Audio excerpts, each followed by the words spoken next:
Car दोस्तों, हम लेकर आ चुके हैं आप लोगों के लिए 20 मिनट में सुबह की 50 ताजा और बड़ी खबरें बताएंगे। दोस्तों, आखिरकार हिजबुल्लाह से क्यों डर गया इजराइल?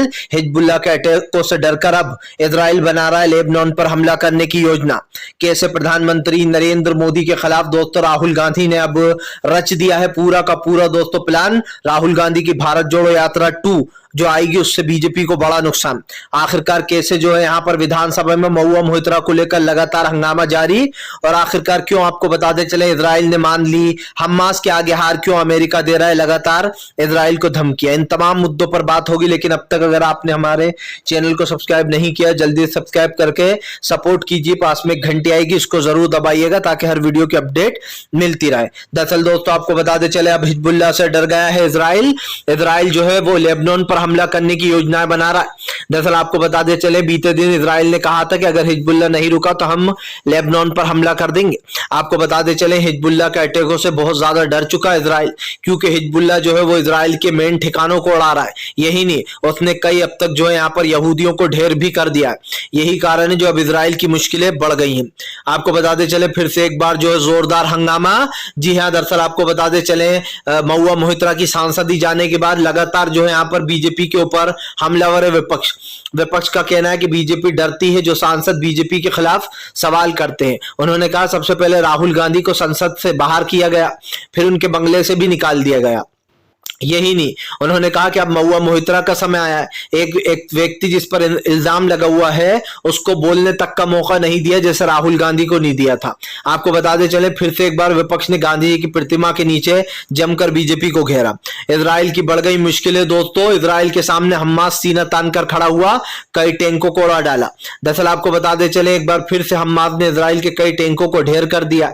यही नहीं, इजराइल में जितने भी लोग हैं उन सबकी भी दोस्तों मुश्किलें अब बढ़ती चली जा रही हैं, क्योंकि सब लोग ने नेतन्याहू के खिलाफ मोर्चा भी खोल रखा है। आपको बताते चले हमास ने कई टैंकों के साथ साथ कई सैनिकों को भी ढेर कर दिया। सीधी सी बात यह है कि हमास और इजराइल की इस जंग में अब खास कर हिंसा बढ़ती चली जा रही है। ऐसे हिंसा को रोकने की पूरी कोशिशें की जा रही हैं, लेकिन दोस्तों इजराइल की हरकतों की वजह से हमास जवाबी कार्रवाई में ये सब कुछ कर रहा है। अगर इजराइल हमले करता रहेगा तो हमास भी नहीं रुकने वाला। आपको बताते चले प्रधानमंत्री नरेंद्र मोदी के ऊपर भड़की अखिलेश यादव की वाइफ डिंपल यादव। अखिलेश की पत्नी डिंपल बोली ये बीजेपी का असली चेहरा है, ये बहुत ही दुर्भाग्यपूर्ण है जो महुआ मोहित्रा को संसद से बर्खास्त कर दिया गया। दरअसल दोस्तों किसी की आईडी लॉगिन करने पर कोई बर्खास्त कैसे हो सकता है, ये सवाल उठ रहा है। सिंपल सी बात यह है कि एक आपका ऐसा नेता जो गालियां बकता फिर रहा है लोगों को संसद में, सबके सामने मुस्लिम को आतंकवादी बुला रहा है, उसको आपने अब तक संसद में रख रखा। यही नहीं दोस्तों, बाकायदा जिस लड़की के ऊपर आरोप लगे थे, जिस लड़कियों के रेप किए जिस विधायक के ऊपर दोस्तों, वो भी संसद में बैठता है। आप समझिए ब्रिजभूषण भी संसद में है, लेकिन महुआ मोहित्रा को बाहर निकाल दिया। आपको बता दे चले दोस्तों इजराइल हमास की जंग में ईरान आगे आया। ईरान बोला तत्काल में, रूस के साथ मिलकर बोला तत्काल में लगे सीज फायर। दरअसल आपको बता दे चले फिर से एक बार ईरान और रूस ने मिलकर मांग करी है कि फिलहाल इस झगड़े लड़ाई को रुकवाना चाहिए। रूस और ईरान ने मिलकर कहा है कि जो लगातार ये हमले हो रहे हैं ये बहुत ही घातक है, खास कर गाजा के मासूम लोगों के ऊपर ये हमले किए जा रहे हैं। उन्होंने गाजा के ऊपर सवाल उठाते हुए कहा कि आखिरकार ये जो भी हो रहा है इसकी जिम्मेदार जो है यहाँ पर नेतन्याहू और अमेरिका सरकार है।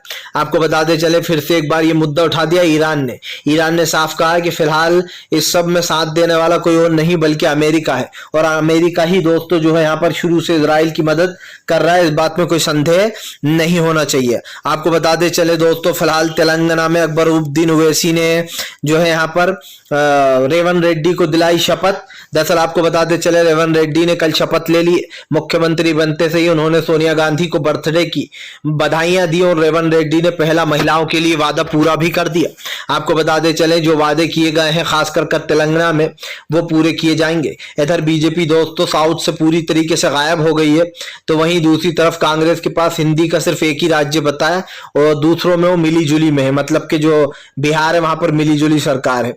लेकिन दोस्तों ये सोचने वाली बात है कांग्रेस के लिए भी और बीजेपी के लिए भी, क्योंकि साउथ में बीजेपी कहीं नहीं है, और अगर एक तरीके देखा जाए तो हिंदी राज्यों में कांग्रेस का प्रभाव बहुत कम हो गया है। सबसे बड़ी बात यह दोस्तों, राजस्थान और छत्तीसगढ़ तो कांग्रेस ने अपनी बेवकूफी की वजह से खो दिया, इस बात में कोई संदेह नहीं होना चाहिए, क्योंकि महज 2% वोट से हारे हैं ये लोग। अगर थोड़ी और मेहनत करते दोस्तों तो 2% वोट ले आते ही, और मुझे नहीं लगता फिर बीजेपी अपनी सरकार बना पाती।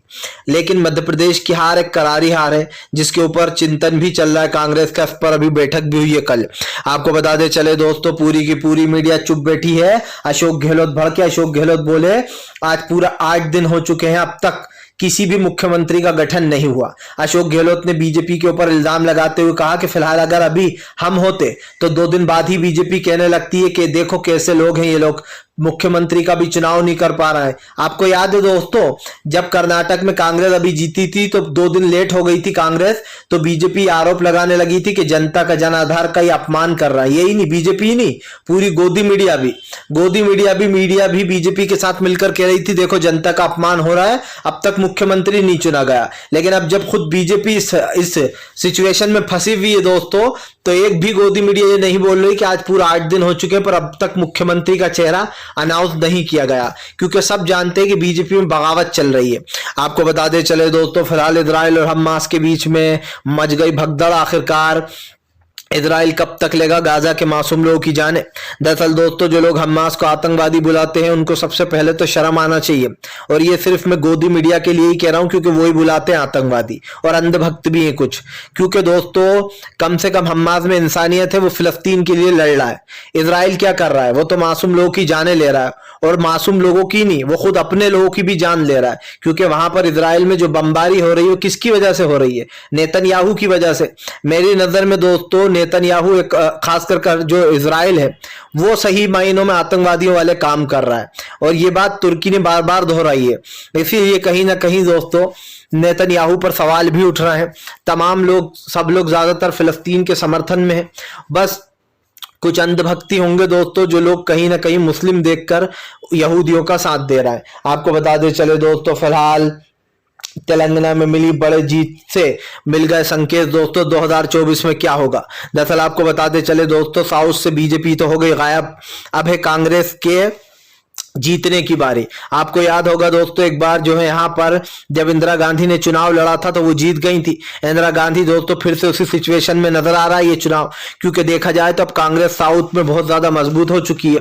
और अगर उधर वोटिंग की बात की जाए दोस्तों, तो कहीं ना कहीं अब बीजेपी को एक बड़ी टक्कर मिलेगी। क्योंकि आपको बताते चले, जितने भी तमाम लोग हैं, खास कर विपक्ष के लोग, उन्होंने पूरा प्लान बनाया कि अब की बार कहां से कितनी सीटों पर चुनाव लड़ेंगे, किसको किधर सपोर्ट मिलेगा। सिंपल सी बात यह है दोस्तों कि फिलहाल अब इसमें काफी बदलाव हमें देखने को मिलने वाला है। फिलहाल एक बात तो तय हो गई है कि आज काफी बदलाव चाहिए भी। आपको बताते चले दोस्तों, हमास की हरकतों पर फिर से एक बार फूटा तुर्की का गुस्सा। तुर्की बोला हमास इजराइल जो है वो हमास के लोगों को और खास करके फिलिस्तीन के लोगों को पहुंचा रहा है दुख। दरअसल आपको बताते चले, फिर से एक बार जो है तुर्की ने इजराइल को घेर लिया। उन्होंने कहा कि फिलहाल हमास जो है वो फिलिस्तीनियों की जंग लड़ रहा है। यही नहीं, तुर्की ने कहा कि फिलहाल गाजा का कसाई लगातार लोगों की जानें ले रहा है। आपको बताते चले, तुर्की इससे पहले भी इस वर्ड का यूज कर चुका है। ऐसे में फिर से अर्दोगान ने साफ कहा है कि फिलहाल इस सब के जिम्मेदार कोई और नहीं बल्कि नेतन्याहू है, क्योंकि उसके करने पर ही दोस्तों ये सब कुछ हो रहा है, और ये साफ हो चुका है। कांग्रेस की मीटिंग में पहुंचे राहुल गांधी, मल्लिकार्जुन खड़गे, राहुल गांधी का दौरा भी हुआ रद्द। दरअसल दोस्तों आपको बताते चले, पार्टी के हारने के बाद राहुल गांधी ने अपना 3 देशों का दौरा रद्द कर दिया। इसका सबसे बड़ा कारण यह है दोस्तों कि राहुल गांधी कांग्रेस को ऐसे हाल में छोड़कर नहीं जा सकते। यही नहीं, राहुल गांधी चाहते हैं कि कांग्रेस मजबूत हो, जो गलतियां हुई हैं वो दोबारा ना हो। इसीलिए आपको बताते चले कि कल जो है आत्मचिंतन के लिए कांग्रेस दफ्तर राहुल गांधी, मल्लिकार्जुन खड़गे समेत तमाम, भूपेश बघेल और जो है अशोक गहलोत, तमाम लोग पहुंचे, जिस पर चर्चा भी हुई। एक चीज तो साफ हो चुकी है दोस्तों कि फिलहाल यहां पर बड़े पैमाने पर यह मीटिंग की जा रही है ताकि आने वाले 2024 के चुनाव में बीजेपी को सत्ता से बाहर किया जाए, जो गलतियां हुई हैं उसको 24 में ना दोहराया जाए। आपको बताते चले, नवाब मलिक गलत है या सही, ये कौन डिसाइड करेगा, भड़क गए संजय रावत। दरअसल आपको बताते चले, संजय रावत ने भड़कते हुए कहा कि नवाब मलिक सही है या गलत है, ये कौन डिसाइड करेगा, ये तो कोर्ट डिसाइड करेगा। उन्होंने कहा कि बीजेपी के नेता शरीफ बन रहे हैं कि नवाब मलिक के ऊपर केस चल रहा है, अजीत पवार को अभी उन्हें अपनी पार्टी में नहीं लेना चाहिए।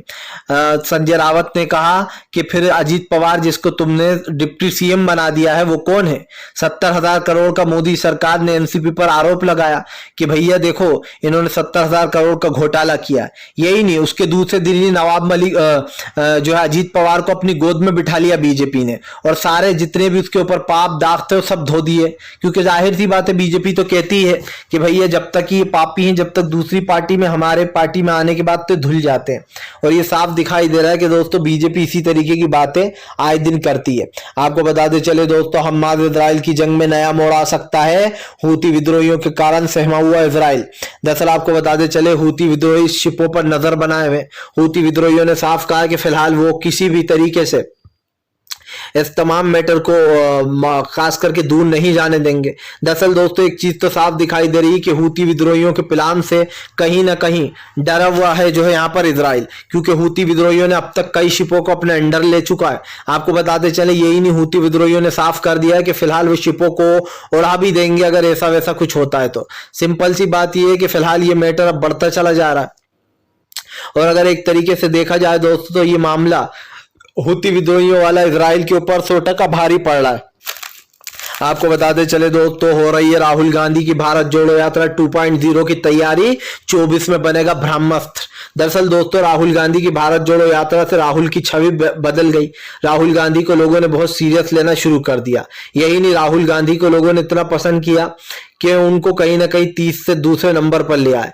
अब आपको बताते चले राहुल गांधी फिर से अपनी भारत जोड़ो यात्रा 2.0 की तैयारी कर रहे हैं। बताया जा रहा है 24 से पहले राहुल गांधी की भारत जोड़ो यात्रा निकलेगी। आपको बताते चले दोस्तों भारत जोड़ो यात्रा का सिर्फ एक ही मकसद था कि राहुल गांधी ने कांग्रेस में जान फूंक दी थी, और फिर से एक बार हमें वही होता वो दिखाई दे रहा है। लेकिन मुझे पता है क्या लगता है दोस्तों, चुनाव से कुछ दिन पहले ये यात्रा निकालना चाहिए ताकि चुनाव आते आते उसके 1 महीने पहले तक ये यात्रा खत्म हो। उसका असर क्या होता है ना दोस्तों, जब नई चीज होती है तो लोगों पर उसका असर सर चढ़कर बोलता है। मुझे ऐसा लगता है कि भारत जोड़ो यात्रा एंड मौके पर करना चाहिए जब 2024 का चुनाव में 2 या 3 महीने रह जाएं, क्योंकि दोस्तों उस यात्रा का एक मकसद हो जाएगा। वो यात्रा लोगों के दिलों में बसी रहेगी।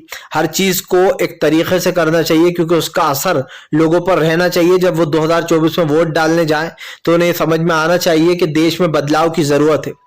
दोस्तों बीजेपी में भले ही 100 बातें बुरी हों, वो एक बार इंसान जो है हजम कर लेता। भले ही वो विकास नहीं करती, भले ही वो झूठ बोलती, उससे कोई चिंता नहीं है। लोग सोचते ठीक है अगर झूठ भी बोल रही है तो कोई चिंता नहीं है। लेकिन बीजेपी की सबसे गंदी राजनीति पता है क्या लगती है मुझे, कि वो धर्म को बीच में ले आती है। वो चुनाव दोस्तों कभी भी मुद्दों पे नहीं लड़ते हैं, वो मंदिर मस्जिद पर मुद्दों पे चुनाव लड़ेंगे, कभी हिंदू मुसलमान करेंगे। और ये बात मुझे समझ में नहीं आती है। आप भले ही झूठ बोल लो, आप जनता से झूठ बोल के वोट ले लो, लेकिन आप कम से कम हिंदू मुसलमान तो मत करो। और इसीलिए दोस्तों मुझे बीजेपी बिल्कुल पसंद नहीं है, क्योंकि वो धर्म को बीच में लाती है। और अगर बीजेपी के अलावा कोई और भी पार्टी हो, चाहे वो कांग्रेस हो या कोई और भी, धर्म को बीच में लाए तो शायद मैं उस पार्टी से भी उतनी ही नफरत करें आप लोग भी और मैं भी, क्योंकि हमें ऐसा लगता है कि जिस चीज की जरूरत नहीं है राजनीति में उसका इस्तेमाल नहीं होना चाहिए। आपको बता दे चले दोस्तों हमास इजराइल की जंग के बीच में जो है यहाँ पर तेल अवीव पर रख सकती है रोक, सऊदी अरब ने ले लिया बड़ा फैसला। दरअसल आपको बता दे चले दोस्तों सऊदी के कई देशों ने अब बताया जा रहा बड़ा फैसला ले लिया है। इस फैसले पर आपको बताते चले मोहर लग सकती है। आपको बताते चले दरअसल अब तेल पर रोक लगाने की मांग चल रही थी और बताया जा रहा है ऐसे में सऊदी ने एक बड़ा फैसला लिया है। आपको बताता चलूं दरअसल सऊदी ने पहले भी कहा था कि फिलहाल इजराइल और हमास की जंग को रोका जाए, लेकिन इस जंग के बीच में यह फैसला नहीं लिया गया था। पर अब दिखाई दे रहा है कि फिलहाल सऊदी के इस फैसले के बाद काफी जो तनातनी है वो बढ़ सकती है और ये मामला अब आगे तक जाता हुआ दिखाई दे रहा है। आपको बताते चले अखिलेश यादव आए महुआ मोहित्रा के समर्थन में। अखिलेश ने बीजेपी को सुनाई खरी खोटी। दरअसल आपको बताते चले अखिलेश यादव का कहना है भारतीय जनता पार्टी का एक ही काम है विपक्ष को डराने का। उन्होंने कहा कि महुआ मोहित्रा की सांसदी सिर्फ इसलिए गई है क्योंकि महुआ मोहित्रा एक तेज तर्रार और अच्छा बोलने वाली महिला है। उन्होंने कहा कि फिलहाल बीजेपी के खिलाफ जो भी बोलता है उसके खिलाफ ऐसी कार्रवाइयां होती हैं। आपको बताते चले अखिलेश ने आरोप लगाया कि बीजेपी ने जानबूझकर महुआ मोहित्रा की सांसदी छीनी है। इससे पहले दोस्तों राहुल गांधी की भी सांसदी छीन गई थी, हालांकि फिर उनको उनकी सांसदी वापस दे दी गई थी। लेकिन अब ये सवाल दोस्तों लंबा हो गया कि आखिरकार ऐसा क्यों हुआ। आपको बताता चलूं दोस्तों, फिलहाल बढ़ गई जो है यहाँ पर पूरी तरीके से बीजेपी की मुश्किलें। तीनों राज्यों में मची भगदड़, वसुंधरा राजे के बागेश्वर देखकर डरी बीजेपी। दरअसल दोस्तों आज 8 दिन हो चुके हैं, तीनों राज्यों में एक भी मुख्यमंत्री का चेहरा सुनिश्चित नहीं किया गया। अब दोस्तों बीजेपी के अंदर भगदड़ मची हुई है। आपको बताता चलूं, दरअसल एक चीज हमें दिखाई दे रही है। वो चीज क्या है दोस्तों? वो चीज ये है कि वसुंधरा राजे किसी भी हाल में मानने को तैयार नहीं है। बीजेपी जिसको सीएम बनाना चाहती है, वसुंधरा राजे उसके खिलाफ मोर्चा खोलकर खड़ी हो गई है। वसुंधरा राजे के समर्थन में बताया जा रहा है 40 से ज्यादा विधायक है। और ऐसे में दोस्तों अब आप समझ सकते हैं कि वसुंधरा राजे का कद कितना बढ़ चुका है, क्योंकि राजस्थान में सब लोग कह रहे थे वसुंधरा राजे को एक तरफ कर दिया, लेकिन यही प्लान था राजे का कि वो जीतने के बाद भी भारी पड़ेंगी। आपको बताते चले दोस्तों, फिलहाल अरविंद केजरीवाल ने बीजेपी के ऊपर साधा निशाना। केजरीवाल बोले मनोज झा, संजय सिंह और जो यहाँ पर उनके मनीष सिसोदिया है, उनको उनकी गिरफ्तारी पर भड़क गया अरविंद केजरीवाल। केजरीवाल ने कहा कि ईडी के पास कोई सबूत नहीं मिलेगा, आज से मैं लिख कर दे सकता हूं। आपको बताते चले, यहां पर केजरीवाल ने आरोप लगाया कि ईडी ने बिना किसी गवाह सबूत के दोनों को उनको जेल भेज रखा है। आपको बता दें कल दरअसल एससी में बहस हुई, जब बहस के दौरान सुप्रीम कोर्ट ने ईडी को फटकार लगाई। ईडी के पास कोई सबूत ही नहीं है संजय सिंह और मनीष सिसोदिया के खिलाफ। सिंपल सी बात यह दोस्तों, बीजेपी वाले फोर्स करते हैं ईडी को, यह आरोप भी लगाया गया है, और उनके जरिए गिरफ्तार करवाया जाता है झूठे केस बनाकर, और बाद में उनको खूब परेशान करने के बाद तोड़ने की कोशिश की जाती है। जब वो नहीं टूटते तो फाइनली उनको बेल देना ही पड़ती है दोस्तों। और यही सब कुछ संजय सिंह और मनीष सिसोदिया के साथ भी हो रहा है। दोनों को दोस्तों डराया धमकाया और तमाम चीजें करी जा रही हैं उनको कहीं ना कहीं, लेकिन अब इस चीज पर जो है यहाँ पर उनकी बोली निकलकर सामने आई, जहां पर ये साफ दिखाई दे रहा था। अब हमारे सामने दोस्तों कहीं ना कहीं दो चीजें तो साफ हो चुकी हैं कि इन मुद्दों पर जो है यहाँ पर सरकारें घिरी हैं। आपको बताते चले दोस्तों, हमास और इजराइल की जंग कोई आज की नहीं, 56 साल पहले से युद्ध चल रहा है। जी हाँ, दरअसल आपको बताते चले इस युद्ध के ऊपर विदेशों में जबरदस्त तरीके से इजराइल को घेरा। दरअसल आपको बताते चले फिलिस्तीनी समर्थकों ने इजराइल के ऊपर भीषण एक तरीके से नालत मलामत भेजी। उन्होंने कहा कि फिलहाल इजराइल जो है वो हमास के लोगों को 56 साल से परेशान कर रहा है, और इजराइल को अभी भी लगता है कि उसके साथ गलत हो रहा है। आपको बताते चले दोस्तों, फिलिस्तीनियों की जान लेना क्या इजराइल के लिए सही है? कोई भी अगर ये कह दे कि इजराइल सही कर रहा है मासूम लोगों को मारकर, चाहे वो गाजा की बात करूं मैं, फिलिस्तीन की बात करूं दोस्तों, हर जगह पर पूरी तरीके से इजराइल ने तहलके मचा रखे हैं दोस्तों, और जो हो रहा है उसको माफ नहीं किया जा सकता। आपको बताते चले दोस्तों, फिलहाल प्रधानमंत्री नरेंद्र मोदी के ऊपर जमकर गरजते हुए नजर आए जो है यहाँ पर दोस्तों सुप्रेशन नेत ने बीजेपी को जमकर घेरा। दरअसल सुप्रेशन नेत ने आरोप लगाया है कि फिलहाल महुआ मोहित्र की सांसदी जाने में प्रधानमंत्री का हाथ है। सुप्रेशन नेत ने प्रधानमंत्री नरेंद्र मोदी को घेरते हुए कहा कि फिलहाल ये सब कुछ प्रधानमंत्री ने कराया है। उन्होंने कहा जो भी प्रधानमंत्री के खिलाफ बोलता है प्रधानमंत्री मोदी उसके साथ ऐसा ही करते हैं। पहले एक बार राहुल गांधी की भी सदस्यता छीन ली गई थी, जिसके ऊपर खास कर बड़ी भड़ास निकालती हुई नजर आई है यहाँ पर। आपको बता दें दोस्तों, अब ये मामला मैटर बढ़ गया है, क्योंकि सीधी सी बात यह है कि अगर कोई मैटर होता है, कुछ मुद्दा होता है, तो फिर बात होती है।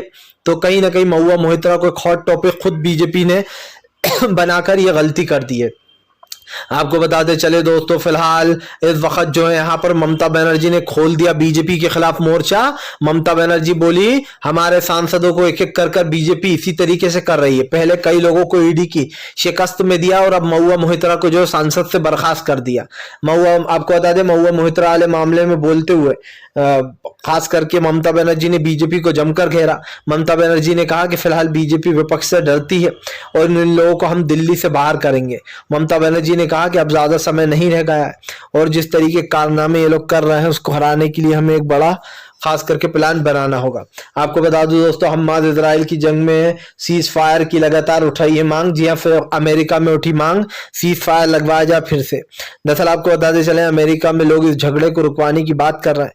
जिस तरीके से ये मोर्टर हो रहा है दोस्तों, कहीं ना कहीं इस चीज को लेकर सब लोग परेशान है, और अब ये देखना भी होगा कि फिलहाल तमाम मुद्दों पर दोस्तों क्या बात होती है, क्योंकि हमारे तो कहीं ना कहीं ये तमाम जो मुद्दे थे इजराइल फलस्तीन के जा चुके हैं दोस्तों। अब देखते हैं क्या फर्क पड़ता है जो है यहाँ पर फिलिस्तीनियों को और खास कर इजराइल के लोगों को। तो दोस्तों ज्यादा से ज्यादा इस वीडियो को शेयर कीजिएगा और लाइक कीजिएगा, और दोस्तों हम जो है वो आपके ऐसी तरीके की वीडियो को एंटरटेन करते रहेंगे।